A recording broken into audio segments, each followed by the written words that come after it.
Assalamualaikum warahmatullahi wabarakatuh. Puji dan syukur marilah kita panjatkan bersama kepada Ilahi Robbi, sholawat serta salam tak lupa kita limpah curahkan kepada baginda Nabi besar Muhammad Sallallahu Alaihi Wasallam. Yang saya hormati Bapak Kepala Sekolah dan juga rekan-rekan guru di SD Pojok Kopo. Mohon maaf sebelumnya saya meminta waktu untuk mengadakan diseminasi tentang budaya positif. Kenapa saya mengadakan diseminasi ataupun pembebasan penyampaian informasi mengenai budaya positif? Karena ini merupakan salah satu tugas sebagai calon guru penggerak angkatan 11, di mana budaya positif ini berada di modul 1.4. Bapak dan Ibu yang saya hormati, dalam konsep utama budaya positif ini ada beberapa tema ataupun beberapa materi konsep tentang budaya positif. Di antaranya adalah perubahan paradigma belajar, kemudian disiplin positif dan kebutuhan dasar manusia. Kemudian ada motivasi perilaku manusia.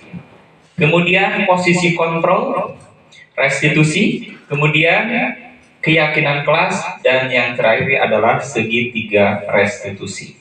Di mana konsep-konsep ini perlu kita pahami karena tugas kita adalah untuk mewujudkan budaya positif di sekolah. Yang tujuannya adalah untuk menjalankan ataupun menciptakan profil belajar Pancasila pada peserta didik atau anak-anak kita di kelasnya masing-masing. Selanjutnya, yang pertama, konsep yang pertama adalah pembelajaran dengan paradigma baru.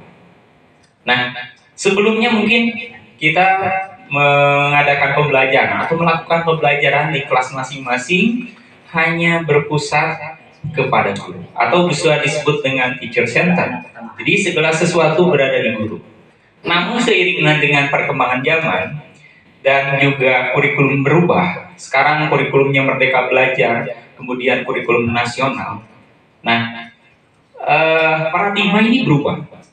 Nah, paradigma seperti apa? Pembelajaran dengan pembelajaran baru dirancang berdasarkan prinsip berdiferensial, sehingga setiap siswa belajar sesuai dengan kebutuhan dari tahap perkembangan untuk mewujudkan profil belajar Pancasila. Jadi, paradigma sekarang bahwa belajar kita mengajar itu memfokuskan kepada peserta didik, ataupun dengan kata lain kita menghamba. Jadi merdeka belajar di sini bukan artinya sebebas-bebasnya, bukan artinya kita kebebasan sesuai dengan kemauan, tidak. Tetapi kebebasan di sini memberikan kebebasan dalam mengajar, memberikan kebebasan kepada siswa. Itu. Kemudian kebebasan itu untuk apa? Mewujudkan profil pelajar Pancasila. Gitu.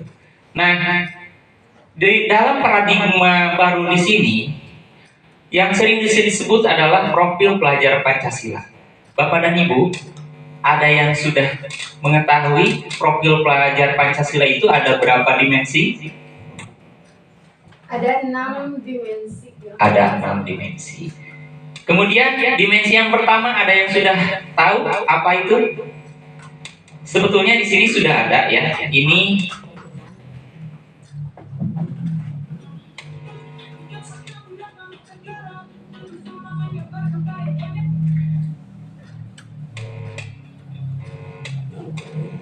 yang ini beriman dan bertakwa kepada Tuhan Yang Maha Esa. Kemudian dimensi yang kedua adalah berkebinekaan global, mandiri, bernalar kritis, bergotong royong, dan kreatif. Nah, tujuan kita mengajar di kelas harus berorientasi kepada profil pelajar Pancasila, yang tentunya awalnya diimplementasikan dalam sebuah visi sekolah. Nah, jadi ketika kita mengajar awal di kelas, tentu mempunyai impian. Nah, impian kita harus selaras dengan profil pelajar Pancasila ini.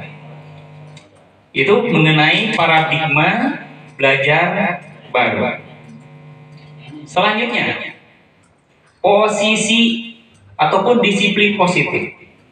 Bapak dan Ibu yang Saya hormati, apakah sudah paham, sudah tahu apa pengertian disiplin? Pak Ugun mungkin? Tip-tip. Bu Yuli, disiplin itu seperti apa? Sesuatu yang dilakukan dengan teratur. Oke, sesuatu. Bu Reni, disiplin itu seperti apa? Sesuai dengan Peraturan. Oke. Nah, disiplin di sini ya, memang artinya adalah sesuatu yang dilakukan kepada orang lain untuk mendapatkan kepatuhan. Jadi disiplin ini artinya sesuatu yang dilakukan seseorang, katakan ini guru, supaya anaknya ataupun peserta didik mendapatkan kepatuhan. Tetapi dalam membuat kepatuhan ini ada efek atau dampak negatifnya, yaitu ketidaknyamanan. Tentu ada ketidaknyamanan karena dengan membuat kedisiplinan pasti kita memaksa, kita yang memaksa anak untuk supaya patuh. Nah, sebagai guru mengenai disiplin positif ini tidak seperti itu. Ya, sebagai pendidik tujuan kita adalah menciptakan murid yang mempunyai disiplin diri hingga mereka bisa berperilaku sesuai dengan nilai-nilai kebajikan universal dan memiliki motivasi intrinsik. Nah, disiplin positif di sini harapannya tidak hanya unsur ekstrinsik. Seperti apa? Anak disiplin karena takut dengan hukuman, karena patuh dengan konsekuensi, ataupun merasa bersalah. Tetapi di sini harus tumbuh ataupun berada dalam diri anak itu unsur intrinsik, kesadaran dalam diri. Begitu Bapak dan Ibu. Kemudian kebajikan universal itu seperti apa? Kebajikan universal seperti yang kita ketahui, jujur, disiplin, bertanggung jawab, menghargai, nah, seperti itu. Jadi kebajikan universal di sini. Jadi kebajikan yang tidak ada batasnya atau tidak ada dimensinya, di luar dari agama, suku, bangsa. Jadi sama, ya, kebajikan universal di sini. Kemudian disiplin positif merupakan salah satu cara. Jadi salah satu cara untuk menerapkan disiplin dengan menumbuhkan kesadaran, memberdayakan murid untuk melakukan sesuatu tanpa paksaan, tanpa sogokan, ancaman maupun hukuman. Jadi menumbuhkan disiplin di sini secara disiplin positif itu tidak ada paksaan, tidak ada sogokan ataupun ancaman. Jadi menumbuhkan disiplin itu tanpa iming-iming hadiah, tanpa iming-iming penghargaan ataupun ancaman. Jadi murni harus ditumbuhkan kesadaran, menumbuhkan kesadaran pada peserta didik. Kira-kira Ibu, Bapak mengenai disiplin positif ini sudah bisa dipahami? Gimana Bapak dan Ibu, sudah bisa dipahami? Terima kasih. Kita lanjut ya ke konsep yang lain. Kebutuhan dasar manusia. Nah, jadi selain kita tadi harus menumbuhkan kesadaran intrinsik dalam siswa, tetapi kita pun harus memperhatikan kebutuhan dasar manusia menurut Dr. William Glasser.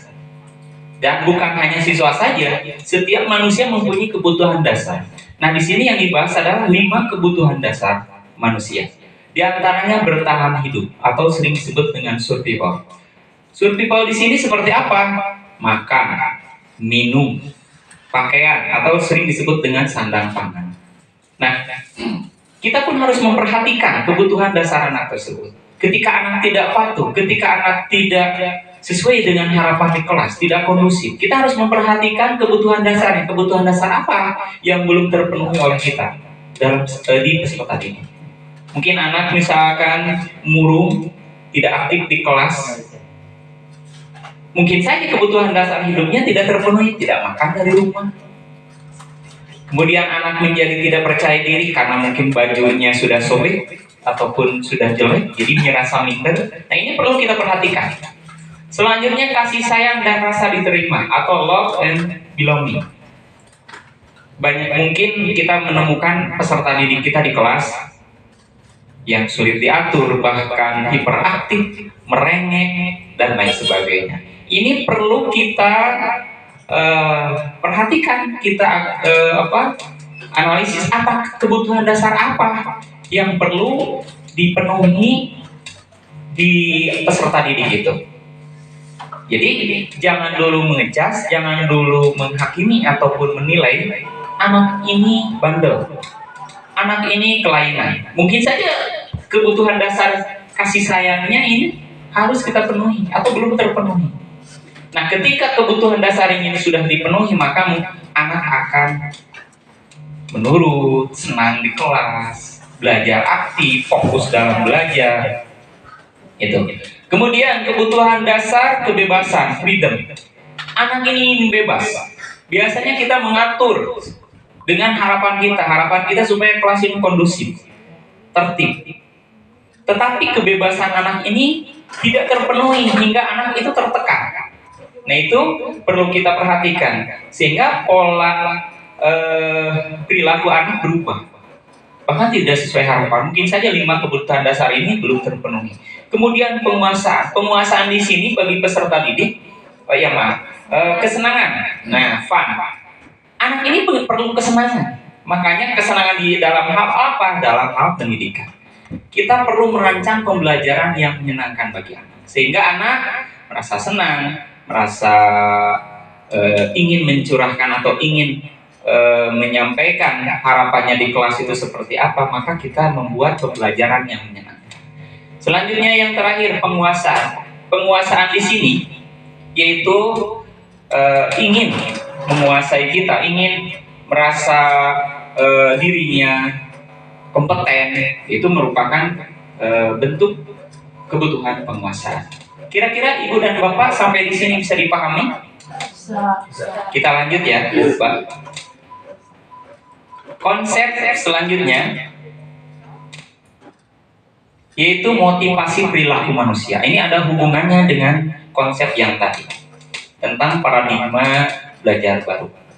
Motivasi perilaku manusia. Nah, motivasi merupakan dorongan yang timbul pada diri seseorang secara sadar untuk melakukan tindakan dengan tujuan tertentu. Nah, motivasi ini setiap manusia ataupun anak itu terdiri dari 2 hal. Yang pertama unsur ekstrinsik dan yang kedua adalah unsur intrinsik. Seperti apa unsur ekstrinsik? Maka kita lihat 3 bagian di sini. Yang pertama, ketika kita mewujudkan kedisiplinan di kelas, anak itu pasti menghindari ketidaknyamanan atau hukuman. Nah, menghindari ketidaknyamanan atau hukuman, melakukan disiplin karena takut dihukum merupakan motivasi. Nah, biasanya kalau anak melakukan disiplin itu merasa takut, maka kita perlu menghindari ketidaknyamanan terhadap hukuman. Ya, mungkin saja anak ini patuh karena takut. Kemudian melakukan disiplin karena ingin mendapatkan imbalan ataupun penghargaan. Ini merupakan ekstrinsik juga. Jadi ketika menemukan disiplin ini hindari karena ini merupakan ekstrinsik. Kemudian unsur intrinsik, melakukan disiplin karena sadar akan nilai-nilai kebajikan merupakan motivasi intrinsik. Jadi harus ditumbuhkan motivasi di dalam diri anak sebagai apa? Menghargai nilai-nilai kebajikan dalam dirinya. Gitu. Kenapa? Apa perbedaannya antara ekstrinsik dan intrinsik? Ini mempunyai dampak Bapak dan Ibu. Ketika kita menerapkan motivasi dirinya menggunakan sistem ekstrinsik, maka ini akan berlaksana hanya jangka waktu yang sebentar. Ketika takut saja dengan kita. Kemudian ketika diberikan imbalan saja, kalau tidak dikasih imbalan, mereka tidak akan patuh, maka tidak akan melaksanakan apa yang sesuai harapan. Nah, kemudian kalau dengan nilai-nilai intrinsik, maka dia selamanya akan melaksanakan nilai-nilai kebajikan dalam dirinya. Jadi mau ada kita, mau ada aturan, akan tertanam dan ini akan berlangsung secara jangka panjang. Begitu dan Bapak dan Ibu, ini bisa dipahami ya? Terima kasih. Kita lanjut. Konsep disiplin dengan identitas gagal. Nah, jadi disiplin ini ada dua konsep. Pertama, konsep identitas gagal, dan yang kedua adalah konsep identitas sukses. Seperti apa konsep identitas gagal? Yang pertama adalah hukuman dan penghargaan. Kenapa hukuman ini dikatakan identitas gagal? Karena hukuman ini cenderung memberikan rasa sakit bagi anak. Kemudian anak menjadi takut. Sifatnya memaksa, kita memaksa karena dengan hukuman. Kemudian anak jadi tidak nyaman. Selanjutnya anak mempunyai perilaku karena dampak hukuman ini jadi rendah diri.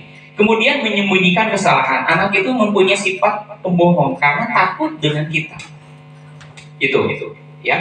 Identitas gagal. Jadi hukuman ini merupakan identitas gagal. Kemudian penghargaan. Sebetulnya secara kasat mata, kalaupun memandangnya hanya dari kacamata kita, bagus, diberikan penghargaan, ada motivasi, iya betul. Tetapi kita lihat seperti apa penghargaan. Pertama, merampas hak menghargai diri. Jadi tidak menghargai dirinya sendiri ketika ingin berbuat sesuatu karena motivasinya ingin mendapatkan penghargaan. Kemudian mematikan kreativitas. Jadi anaknya yang tidak mendapatkan penghargaan, dia tidak akan meningkat, tidak berkreatif. Kadang-kadang mungkin dalam hatinya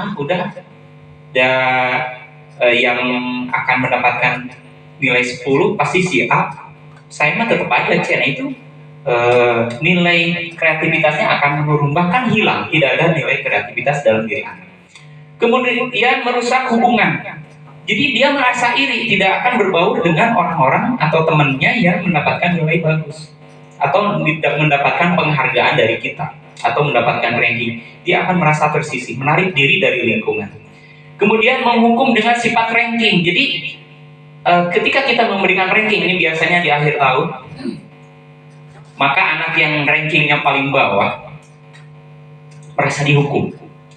Kalau anaknya mendapatkan ranking 1, 2, dan 3, ya mendapatkan hadiah. Tetapi lain cerita bagi anak yang rankingnya di paling bawah, dia akan dihukum.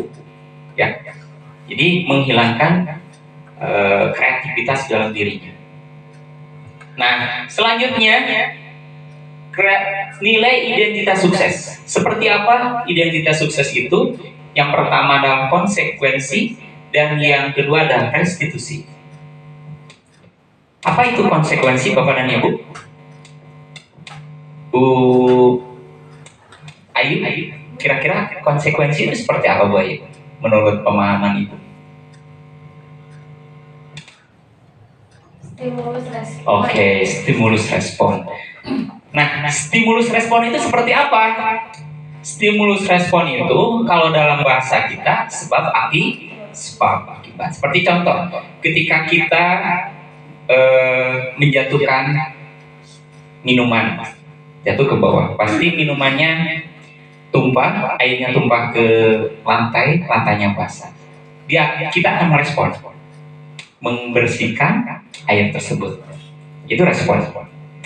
Ya, stimulusnya gelasnya jatuh, kita langsung merespon. Nah, ini harus sering kita memberikan penguatan secara terus-menerus ke anak, bahkan harus selalu dimonitori. Kalau menggunakan, walaupun ini merupakan identitas sukses, tetapi ini perlu kita selalu memonitoring anak tersebut. Apakah stimulus responnya ini responnya berhasil ataupun tidak, harus selalu kita respon. Kemudian betul, anak akan menghargai aturan kalau menggunakan konsekuensi. Tetapi kehilangan waktu untuk merenungi kesalahannya.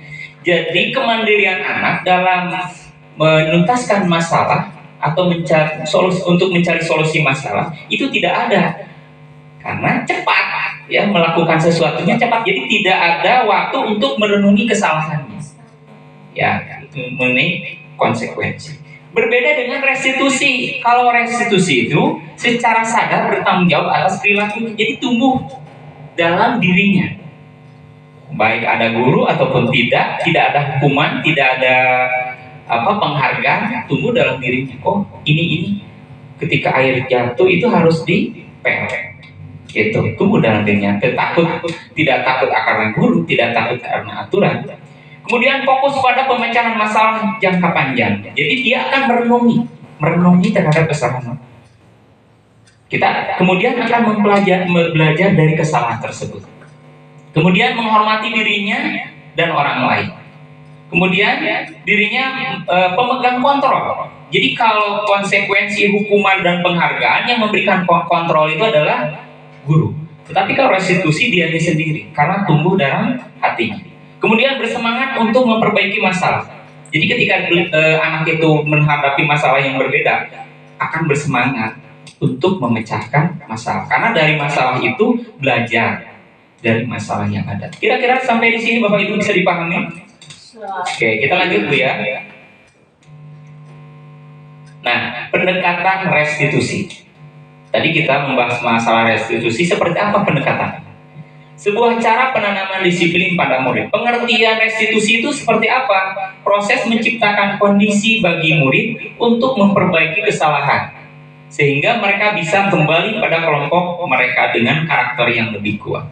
Jadi ketika anak itu biasanya berselisih, bertengkar, ya, kemudian memperbaiki masalahnya dengan solusinya sendiri, dan kembali kepada kelompok itu dengan karakter yang lebih kuat.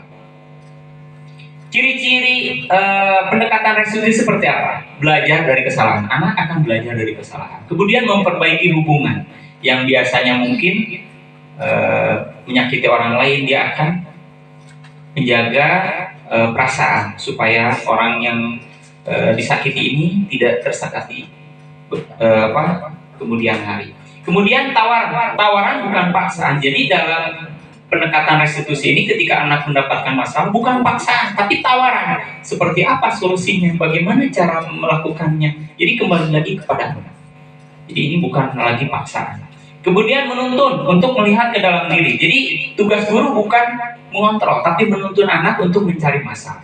Mencari kebutuhan yang mendasari kebutuhan, fokus pada karakter fokus pada karakter bukan tindakan. Menguatkan dan fokus pada diri.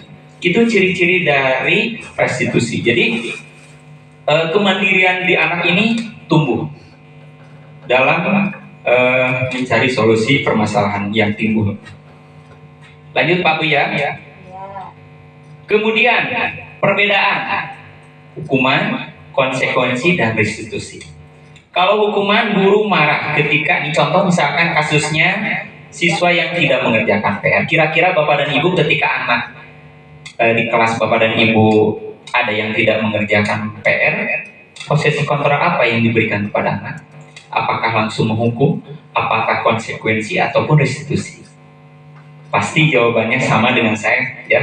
Pada awal-awal itu pasti memberikan hukuman. Tujuannya apa? Mengontrol supaya anak patuh dan tidak mengulang-ulangi. Tetapi kita lihat guru marah hingga murid menjadi takut. Nah ini takutnya Pak Bu.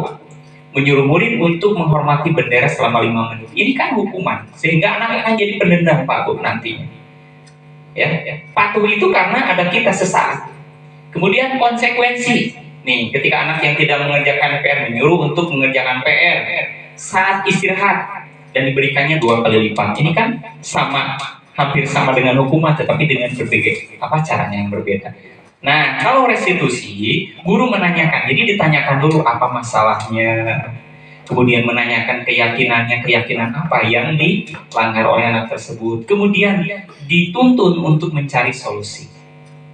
Kemudian guru terbuka, kemudian guru menghargai dirinya sendiri dan menghargai orang lain. Itulah perbedaan dari cara hukuman, konsekuensi, dan restitusi. Kita lanjut Pak Bu ya. Nah, saya mau tanya ke Bapak dan Ibu, kira-kira dari 5 posisi kontrol guru ini yang sering kita lakukan di kelas itu seperti apa? Apakah menghukum, membuat rasa bersalah, sebagai teman, pemantau, ataupun manajer? Ini tergantung Bapak dan Ibu. Namanya juga merdeka mengajar, merdeka belajar. Ini tergantung Bapak dan Ibu. Silakan Bapak Ibu memilih yang mana. Cuman perhatikan dampak. Menghukum itu seperti apa, membuat rasa bersalah seperti apa dampaknya, teman juga seperti apa dampaknya, pemantau juga seperti apa dampaknya, manajer juga seperti apa dampaknya. Ini harus kita pikirkan dampak kepada anak ketika kita memberikan kontrol kepada anak. Jadi kita renungi kira-kira apa yang sering kita lakukan kepada anak ataupun kepada peserta didik kita. Kita lanjut Pak Bu.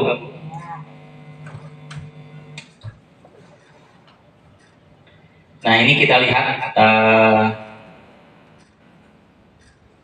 posisi kontrol sebagai penghukum. Ciri-cirinya itu kita menghardik, marah, menunjuk-nunjuk, membentak, dan memberikan hukuman secara fisik ataupun secara kata-kata ataupun perbuatan. Dampak posisi dari hukuman apa? Anak menjadi dendam. Apalagi Bu, Pak? Nah itu. Biasanya ketika ketemu dengan guru matematik takut, gak mau. Mungkin saja karena hukumannya tidak hanya pelajaran. Ya, ini tergantung kita. Ini sebagai refleksi kita ketika memberikan hukuman ini. Inilah dampak yang akan timbul pada peserta didik kita. Selanjutnya, posisi kontrol sebagai pembuat rasa bersalah. Apakah kita sering memberikan ini? Nah ini dampaknya Pak Bu. Ciri-cirinya seperti apa? Ketika memberikan posisi kontrol membuat rasa bersalah. Suara Bapak dan Ibu cenderung melembut kalau kontrol.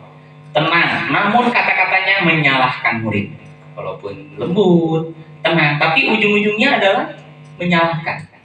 Kemudian menyatakan hal-hal merasa kesalahannya ada pada murid. Jadi dengan kata-kata menyalahkan murid. Kemudian guru merasa menderita karena anak itu melakukan kesalahan. Gitu. Dampak yang dihasilkan dari posisi kontrol, pertama, membuat murid merasa bersalah, termasuk identitas gagal. Kemudian rendah diri dan menarik diri dari lingkungan. Sedangkan tujuan kita dari kurikulum Merdeka, dari profil belajar Merdeka itu kreatif, inovatif. Kalau diberikan posisi kontrol, maka akan rendah diri.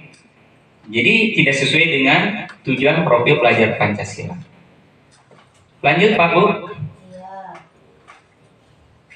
Nah, posisi kontrol sebagai teman. Kalau kita lihatnya sebentar ataupun sekilas, anak itu jadi nyaman dengan kita, ya, karena suaranya akan ramah dengan anak, cenderung bersenda gurau, ya, bersenda gurau dengan anak, menghangat suasana. Tetapi dampaknya, murid akan bergantung pada satu orang, yaitu pada kita yang sering yang membuat rasa nyaman dengan anak.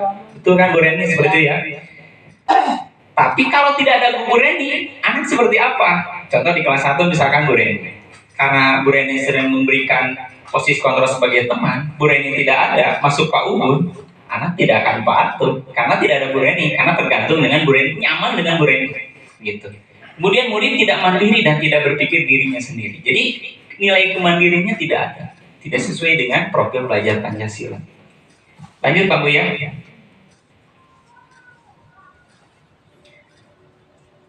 Pemantau. Nah, seperti apa ciri-cirinya? Suara pemantau suaranya datar, tidak emosional, tidak bersenda gurau, ataupun tidak menggunakan suara tinggi. Jadi kalem bawaan. Terciptaan posisi diri positif atau berhasil. Senantiasa memantau atau selalu mengawasi. Jadi kita selalu memantau anak ini apa yang dilanggar. Terus gitu ya, memantau. Dampak posisi kontrol di diri anak, murid akan menghitung kira-kira saya dia ketemu dengan Bu Reni, aduh takut saya, ini pasti akan perasaan seperti itu.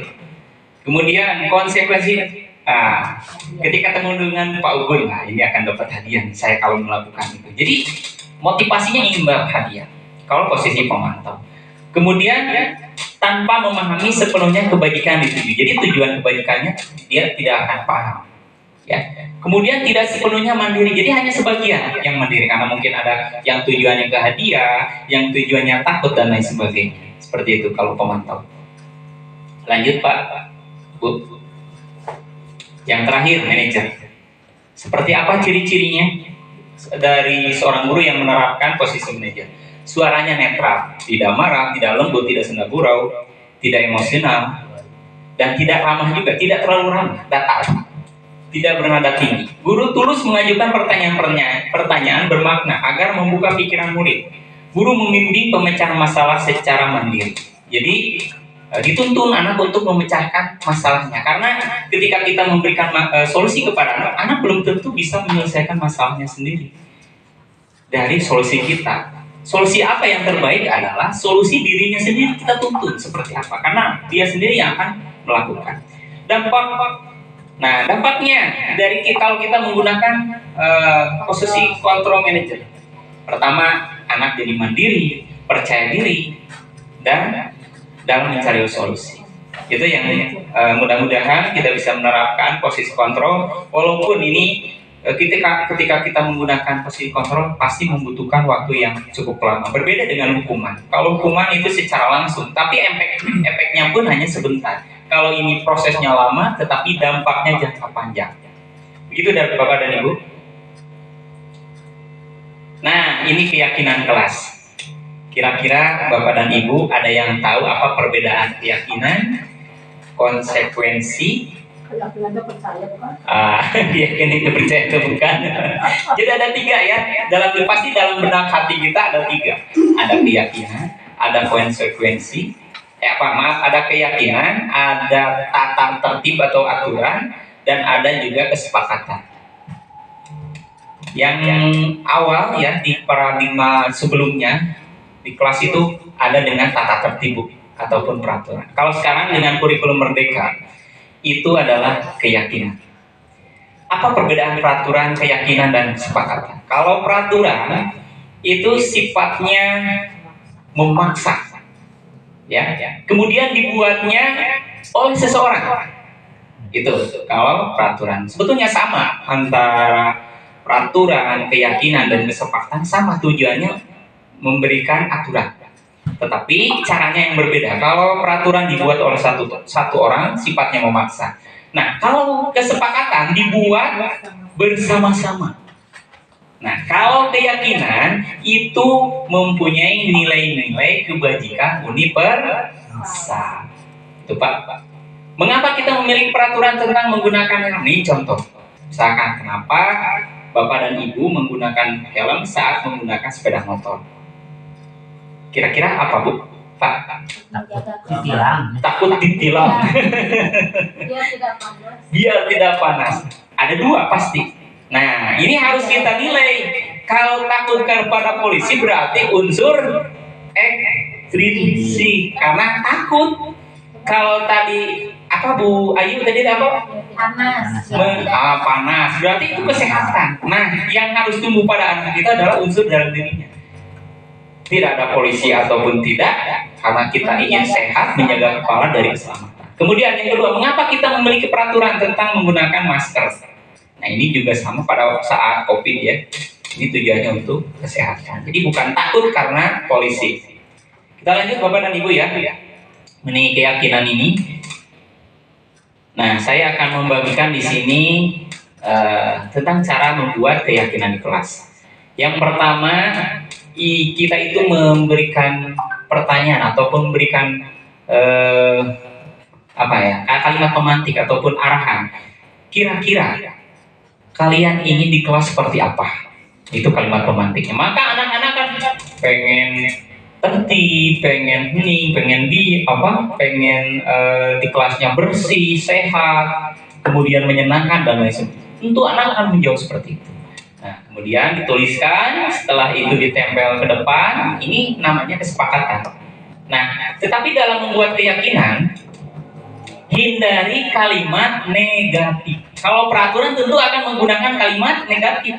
Jangan ribut, jangan berkelahi, tidak boleh ngobrol ketika guru atau teman sedang berbicara di depan. Itu adalah kalimat negatif. Seperti apa kalimat positif? Berarti tidak ada jangan, tidak ada boleh, ya. Kumaha tuh? Seperti apa? Kalau misalkan ribut, berarti menghargai. Nah, itu kalimat kebajikan ataupun keyakinan. Menggunakan kalimat positif. Nah, kalau sudah ditulis, jadi disampaikan kepada anak, hindari kalimat negatif. Tulis, tempel di depan. Setelah itu diambil ya. salah satu kalimat yang sama tulis di pilih. Setelah dipilih, maka kita sampaikan kepada anak-anak, apakah ini sudah disepakati? Kata anak-anak, sepakat. Baru kita menuliskan surat pernyataan dengan menandatangani itu sebagai perjanjian atau kesepakatan antara guru dengan siswa. Setelah itu ditempel. Dan kalimatnya pun jangan banyak-banyak ya, supaya mudah diingat. Nah, bagaimana cara membuat keyakinan? Tadi sudah disampaikan, melibatkan warga kelas, warga sekolah, menyusun kesepakatan menjadi keyakinan, dibentuk dalam sebuah kalimat positif berupa pernyataan kalimat universal. Kalimat universal itu jujur, ya, bertanggung jawab, disiplin dan lain sebagainya. Lebih abstrak dari peraturan, sedikit saja agar mudah diingat, sesuaikan dengan kondisi kelas atau sekolah agar mudah diterapkan. Nah, ini contoh keyakinan di kelas 5A yang sudah saya buat. Yang pertama, jujur, maksudnya tidak boleh mencontek, bertanggung jawab berarti harus mengerjakan PR ataupun tugas dari guru, saling menghargai, jadi tidak ribut ketika orang sedang berbicara di depan, ramah, sopan dan peduli, menyimak dengan baik. Itulah keyakinan di kelas 5A. Bagaimana Bapak dan Ibu sampai di sini sudah bisa dipahami mengenai membuat keyakinan di kelas? Bisa. Oke. Mudah-mudahan bisa diterapkan nanti di kelas masing-masing, Bu ya. Nah, selanjutnya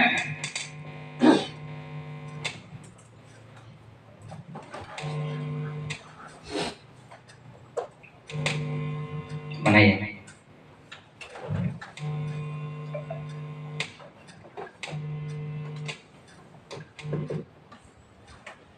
Buat yang terakhir, segitiga restitusi.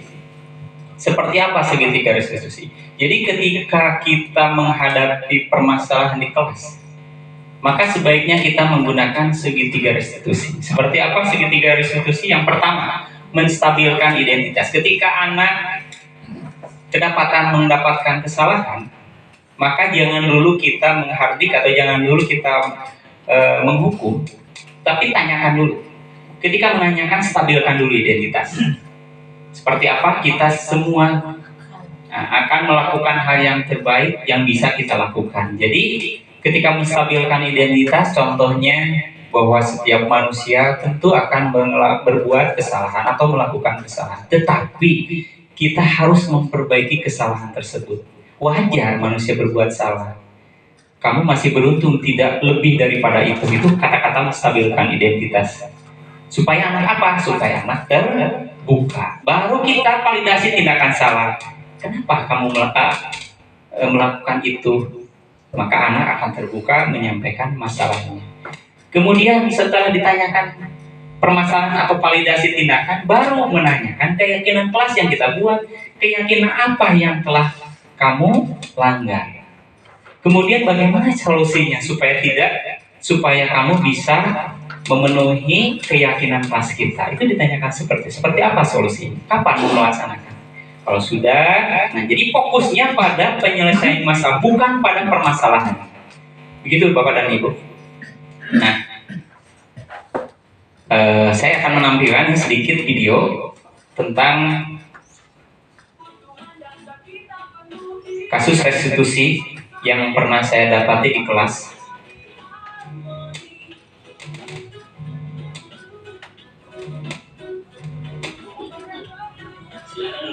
Ini kasusnya seperti ini. Yang pertama, menstabilkan identitas. Nora ini tidak mengerjakan piket di kelas. Nah, ditanya menstabilkan identitas. Nah, jadi guru itu tidak fokus terhadap kesalahan, tapi menstabilkan dulu, menenangkan dulu anak. Supaya apa? Supaya terbuka, supaya tidak takut tujuan.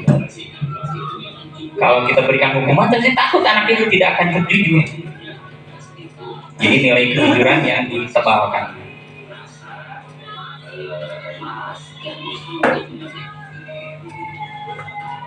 Nah, kalau sudah dia mulai terbuka, baru kita validasi tindakan salah. Kira-kira kenapa? Nah, berbuat salah, baru dia terbuka. Tanyakan, kira-kira apa solusinya supaya tidak melakukan kesalahan itu? Nah, setelah dia terbuka sudah ada solusinya, baru tanyakan keyakinan apa yang dilanggar atau tidak dipenuhi oleh anak tersebut. Nah, kemudian solusinya supaya terpenuhi keyakinan ini seperti apa?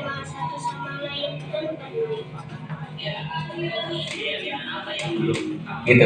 Jadi dalam menangani kasus jangan dulu fokus pada permasalahan, tapi fokus pada penyelesaian masalah. Sehingga suatu saat anak menghadapi masalah, dia akan mencari solusi sendiri tanpa kita turun tangan.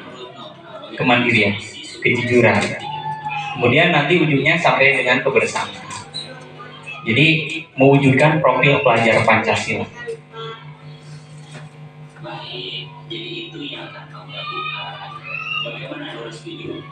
Nah, tanyakan setuju tidak dengan pendapat dia sendiri. Saya setuju. Nah, itu jadi mulai dari diri saya sendiri, dari unsur intrinsik, bukan dari kita.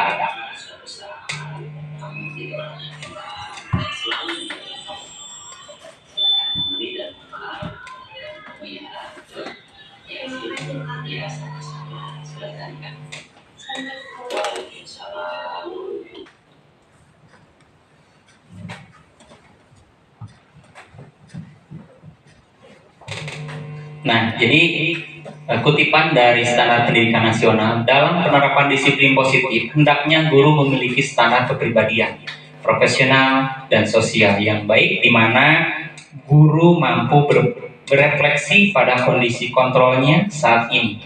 Bagaimana perjalanan dirinya sebagai seorang among. Among itu trilogi pendidikan, Tuturi Handayani, dan lain sebagainya, yang tiga itu. Kemudian posisi manajer yang menuntun murid menjadi insan yang mandiri, merdeka, dan bertanggung jawab. Itulah kutipan dari Standar Pendidikan.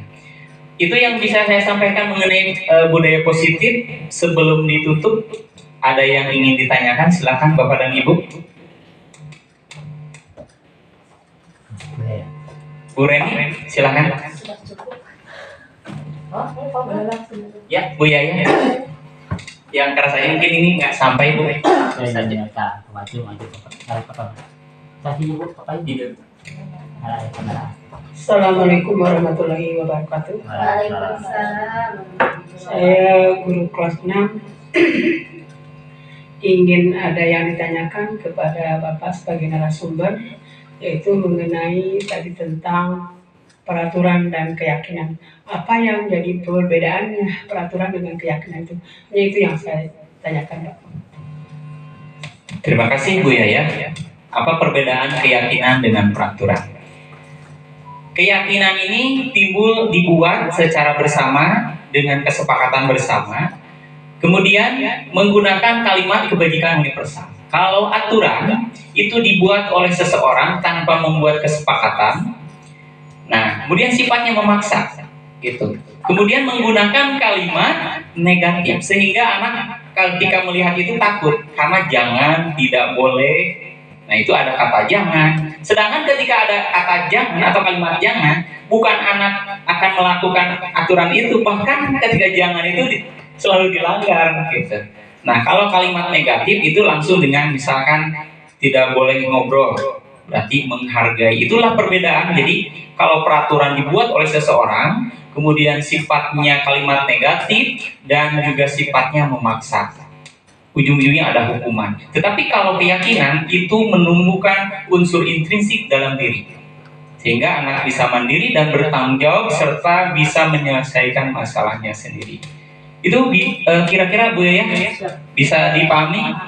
Terima kasih Bapak dan Ibu atas waktunya.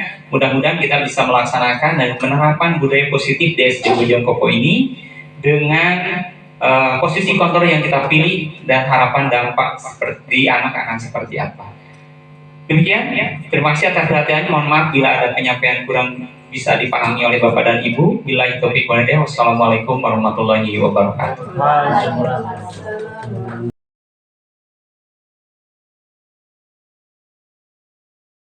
Selamat pagi anak-anak. Bagaimana kabarmu hari ini? Bagaimana tadi pengalaman kegiatan olahraganya? Menyenangkan? Nah, Pak, hari ini ya setelah belajar olahraga tadi, kita akan lanjut ke pembuatan keyakinan kelas. Ada yang tahu apa itu keyakinan kelas? Tidak. Nah, keyakinan kelas itu sama dengan peraturan. Ya, agak mirip-mirip lah. Kan ada peraturan kelas kan ya, peraturan sekolah. Nah, tujuannya untuk supaya disiplin. Nah, tetapi sekarang peraturannya itu diganti dengan keyakinan kelas. Kenapa dengan keyakinan? Jadi menumbuhkan keyakinan dalam diri kalian. Jadi kalian itu harus berusaha meyakini dan juga mempertanggungjawabkan nilai-nilai ataupun berusaha mempertanggungjawabkan ya nilai-nilai keyakinan di dalam kelas ini. Itu contoh misalkan kelas kita itu tidak boleh mencontek. Nah, dalam kalimat ataupun dalam keyakinan kelas tidak boleh atau hindari kalimat negatif. Kalimat negatif itu seperti apa? Tidak boleh, jangan, gitu kan ya? Boleh, jangan contoh misalkan tidak boleh mencontek, jangan mencontek, gitu kan ya? Nah, kalimat positif itu berarti seperti apa kalau mencontek? Jujur. Kemudian nih misalkan Bapak sedang menerangkan atau kalian sedang mengerjakan tugas, rekan kalian sedang belajar, kan itu jadi gaduh ya. Nah, biasanya dalam peraturan kan begini, tidak boleh ngobrol. Nah, kalau kalimat positif itu berarti menghargai. Nah, seperti itu. Sudah paham dengan kalimat positif untuk keyakinan? Nah, kalau sudah paham, nah Bapak akan membagikan kertas sticky note ini, kemudian kalian tuliskan ya satu saja keinginan kalian di dalam kelas itu seperti apa. Nah, kalau sudah dituliskan, nanti kalian tempelkan di sini. Ya, setelah ditempelkan semuanya, Bapak akan pilih. Maksud pilih itu kalimatnya yang sama, kata-katanya yang sama, diambil satu kita tempel. Nah, setelah kita tempel, Bapak akan kembalikan lagi, sepakat tidak? Kalau sudah sepakat, kita akan buat tanda tangan kesepakatan. Setelah itu, kita tik, print yang rapi, kita tempelkan di sekolah, di kelas. Ya, tujuannya supaya kelas kita kondusif dan disiplin.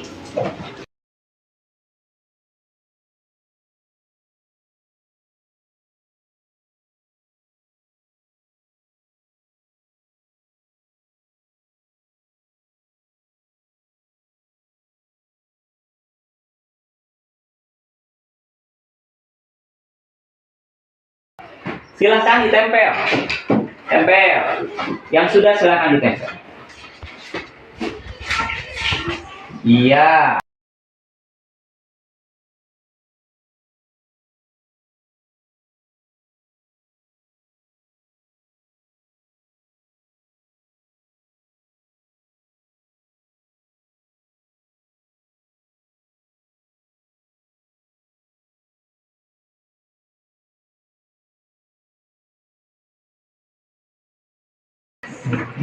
Oke, kalau ini sudah semuanya menulis, ini ada beberapa kata-kata yang sama di sini.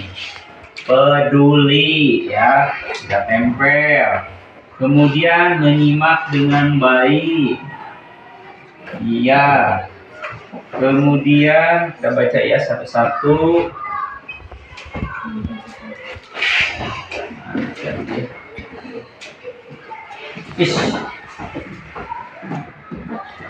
Nih, sopan, ya. Kemudian apalagi ini? Ramah. Terus apalagi ini?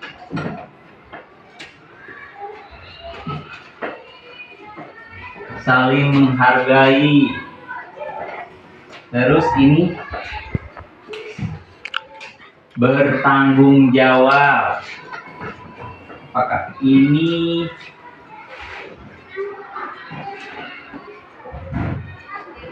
Bapak kira kata-katanya ini Sama ya, yang ini mewakili berarti ini ada 6 ya. Di sini kita ambil yang satu bertanggung jawab dulu ya, berarti tidak boleh menyontek, bertanggung jawab. Kemudian mengerjakan tugas dengan baik, kemudian menyimak, terus saling menghargai ya, sopan, ramah, dan peduli. Bagaimana ini disepakati? Sepakat ini? Oke, kalau sepakat setelah ini kalian harus menandatangani surat ataupun bentuk pernyataan, bentuk kesepakatan dalam sebuah tanda tangan. Bisa dilakukan? Bisa.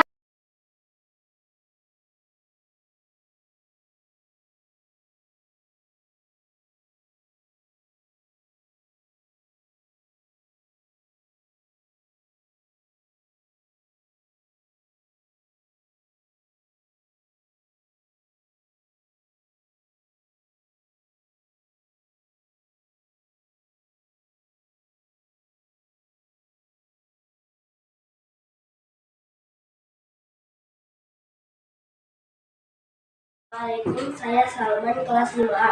Saya senang sekali dalam membuat keyakinan kelas ini dan juga keyakinan kelas ini sangat penting sekali supaya kita bisa bertanggung jawab. Oke, terima kasih. Assalamualaikum, nama saya Nura dari kelas 5. Seru sekali dalam membuat keyakinan kelas dan sangat penting karena kita bisa disiplin. Oke, terima kasih. Jadi pegangan SDN Bojongkopo, kita majukan dengan ilmu Indonesia yang jaya selamanya. Salam guru penggerak, penggerakkan Nitung maju, pendidikan berapi, guru penggerak. Kami terus berkarya demi Indonesia yang jaya selamanya.